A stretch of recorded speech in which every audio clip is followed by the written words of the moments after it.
ഈ വീഡിയോയിൽ ഇപ്പോൾ നിക്ഷേപകർക്ക് ഏറ്റവും കൂടുതൽ ലാഭം കൊടുത്തുകൊണ്ടിരിക്കുന്ന പൊതുമേഖലാ ഓഹരികളിലെ ദീർഘകാലത്തെ നിക്ഷേപം എത്ര കണ്ട് ഫലപ്രദമാണ്, കഴിഞ്ഞ ഒരു വർഷത്തിൽ ഏറ്റവും കൂടുതൽ റിട്ടേൺ നേടിക്കൊടുത്ത പല ഓഹരികളിലും ലിസ്റ്റ് ചെയ്ത അന്നു മുതൽ ലഭിക്കുമായിരുന്ന ലാഭവും മറ്റുമാണ് പരിശോധിക്കുന്നത്. പല പൊതുമേഖലാ ഓഹരികളിലെയും ഇപ്പോൾ കാണുന്ന ഈ കുതിച്ചുചാട്ടം ദീർഘകാലത്തേക്ക് നിക്ഷേപകർക്ക് യഥാർത്ഥ ഫലം നൽകിയിട്ടില്ല എന്നതാണ് ഇവയുടെ കഴിഞ്ഞ കാല പ്രകടനങ്ങൾ വ്യക്തമാക്കുന്നത്. ഇതിനായി നമുക്ക് കഴിഞ്ഞ വീഡിയോയിൽ പറഞ്ഞിരുന്ന കഴിഞ്ഞ ഒരു വർഷത്തിൽ ഏറ്റവും കൂടുതൽ ലാഭം നേടിക്കൊടുത്ത 10 പൊതുമേഖലാ ഓഹരികളുടെ കഴിഞ്ഞ കാല പ്രകടനങ്ങൾ വിലയിരുത്താം. ഇതിൽ കുറച്ച് വർഷങ്ങൾക്ക് മുൻപ് ലിസ്റ്റ് ചെയ്ത Cochin shipyard, Mazagon dock, Hindustan aeronautics limited, IRFC എന്നിവ ഒഴികെ മറ്റ് ഓഹരികളായ ഹഡ്കോ, REC, PFC, SJVN, Hindustan copper, BHEL തുടങ്ങിയവ ദീർഘകാലത്തേക്ക് നിക്ഷേപകർക്ക് വലിയ പ്രയോജനം ഇതുവരെ നൽകിയിട്ടില്ല എന്നതാണ് വസ്തുത. ഈ ഓഹരികളുടെ ചാർട്ടുകൾ പരിശോധിച്ചാൽ ഈ കാര്യങ്ങൾ വ്യക്തമാകും. ആദ്യത്തെ ഓഹരിയായ കൊച്ചിൻ ഷിപ്പ്യാർഡ് 2017 ലിസ്റ്റ് ചെയ്ത അന്നു മുതൽ ഇന്ന് വരെ കൊടുത്തിരിക്കുന്ന റിട്ടേൺ 665%. മറ്റൊരു കപ്പൽ നിർമ്മാണ കമ്പനിയായ മാസഗോൺ ഡോക്ക് 2020 ലിസ്റ്റ് ചെയ്ത അന്നു മുതൽ 1898% എന്ന കണ്ണഞ്ചിപ്പിക്കുന്ന ലാഭമാണ് നിക്ഷേപകർക്ക് സമ്മാനിച്ചത്.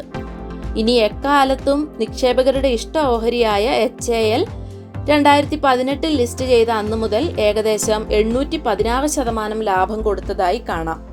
മറ്റൊരു സ്റ്റാർ പെർഫോമറായ IRFC 2021 ലിസ്റ്റ് ചെയ്ത അന്നു മുതൽ 627% എന്ന മികച്ച റിട്ടേൺ കൊടുത്തിട്ടുണ്ട്. ഇവ കൂടാതെ പ്രമുഖ പൊതുമേഖലാ കമ്പനികളായ 2018 ലിസ്റ്റ് ചെയ്ത BDL, 2019 ലിസ്റ്റ് ചെയ്ത RVNL, 2018 ലിസ്റ്റ് ചെയ്ത ഇർകോൺ, 2002 ലിസ്റ്റ് ചെയ്ത ഭാരത് ഇലക്ട്രോണിക്സ് ലിമിറ്റഡ് എന്നിവയെല്ലാം മികച്ച റിട്ടേൺ കൊടുത്ത കമ്പനികളാണ്. എന്നാൽ മറുവശത്ത് ഇപ്പോൾ മികച്ച റിട്ടേൺ കൊടുത്തുകൊണ്ടിരിക്കുന്ന ഓഹരികളായ ഹഡ്കോ 2017 ലിസ്റ്റ് ചെയ്തിരുന്നെങ്കിലും ഇതുവരെയായി കൊടുത്തിരിക്കുന്ന റിട്ടേൺ 262% മാത്രമാണ്. 2010 ലിസ്റ്റ് ചെയ്ത SJVN 14 വർഷം കൊണ്ട് കൊടുത്തിരിക്കുന്ന റിട്ടേൺ 465.5% മാത്രമാണ്.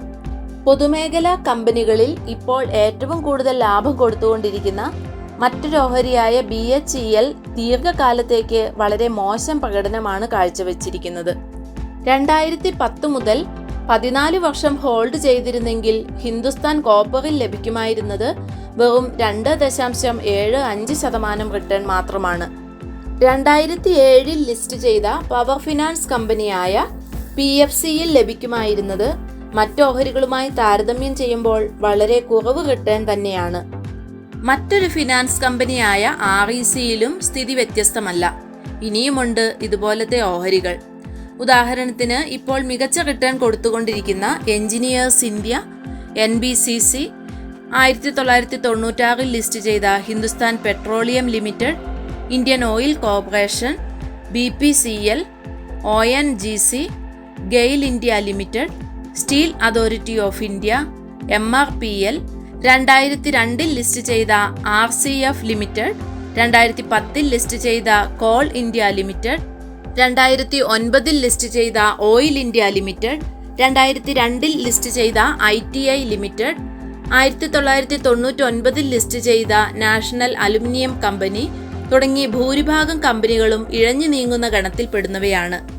2010 ലിസ്റ്റ് ചെയ്തതിന് ശേഷം തകർന്നു തരിപ്പിണമായ MMTC ആണ് നിക്ഷേപകർക്ക് കനത്ത നഷ്ടം വരുത്തിയ പൊതുമേഖലാ കമ്പനികളിൽ മുന്നിൽ നിൽക്കുന്നത്. ഇതിൽ നിന്നും ഭൂരിഭാഗം PSU സ്റ്റോക്കുകളും നിക്ഷേപകർക്ക് പ്രതീക്ഷിക്കുന്ന റിട്ടേൺ കൊടുത്തിട്ടില്ല എന്ന് കാണാം. ഇതിനർത്ഥം പൊതുമേഖലാ സ്റ്റോക്കുകൾ നിക്ഷേപത്തിന് അനുയോജ്യമല്ല എന്നതല്ല. ഒരു പരിധിവരെ മാറിവരുന്ന സർക്കാരുകൾക്കനുസരിച്ചിരിക്കും ഇത്തരം ഓഹരികളുടെ പ്രകടനവും. നഷ്ടത്തിലായിരുന്ന പല കമ്പനികളും ലാഭത്തിലേക്ക് വന്നതാണ് ഇപ്പോഴത്തെ മികച്ച പ്രകടനത്തിന് ആധാരം. ഇത്തരം ഓഹരികൾ പോർട്ട്ഫോളിയോയിൽ ഉൾപ്പെടുത്തുന്നവർ ചുരുങ്ങിയത് കഴിഞ്ഞ 5 വർഷത്തെയെങ്കിലും ബാലൻസ് ഷീറ്റ് പരിശോധിക്കുന്നത് ഉചിതമായിരിക്കും. മറ്റൊന്ന്, മുഴുവൻ നിക്ഷേപവും ഇത്തരം സ്റ്റോക്കുകളിൽ കേന്ദ്രീകരിക്കാതെ മറ്റ് മികച്ച ഓഹരികളിലും നിക്ഷേപം വൈവിധ്യവൽക്കരിക്കുന്നത് നല്ലതാണ്. മികച്ച ലാഭവിഹിതം ആഗ്രഹിച്ച് നിക്ഷേപിക്കുന്നവർക്ക് സർക്കാർ അധിഷ്ഠിത ഓഹരികൾ മികച്ചതാണ്. കാരണം പല പൊതുമേഖലാ ഓഹരികളും വൻ ലാഭവിഹിതമാണ് പ്രഖ്യാപിക്കുന്നത്. അതുപോലെ തന്നെ പോർട്ട്ഫോളിയോയുടെ പ്രകടനവും ചുരുങ്ങിയത് വർഷത്തിലൊരിക്കലെങ്കിലും വിലയിരുത്തുന്നത് വളരെ നല്ലതാണ്. തുടക്കക്കാർക്കായി മികച്ച ഓഹരികൾ ഈ ചാനലിൽ തന്നെ ഒരുപാട് വന്നിട്ടുണ്ട്. ഇത് സ്റ്റോക്ക് റെക്കമെൻഡേഷനായി കാണാതെ അവരവർ നന്നായി പഠിച്ച ശേഷം നിക്ഷേപിക്കാൻ തുടങ്ങുക. നമ്മൾ ഈ ചാനലിൽ അവതരിപ്പിച്ചിട്ടുള്ള പല ഓഹരികളും നല്ല രീതിയിൽ തന്നെ കയറിപ്പോയിട്ടുണ്ട്. അതുപോലെ തന്നെ ഇടിഞ്ഞിട്ടുമുണ്ട്. ഇടിഞ്ഞ ഓഹരികൾ പേടിച്ച് വിറ്റുമാകാതെ ഓരോ ഇടിവിലും കൂടുതൽ വാങ്ങാൻ ശ്രദ്ധിക്കുന്നത് നല്ലതാണ്. അടുത്ത വീഡിയോയിൽ 1000 രൂപയിൽ കുറവുള്ള 10 മികച്ച സ്റ്റോക്കുകളിലെ 5 എണ്ണത്തിനെ പരിചയപ്പെടാം.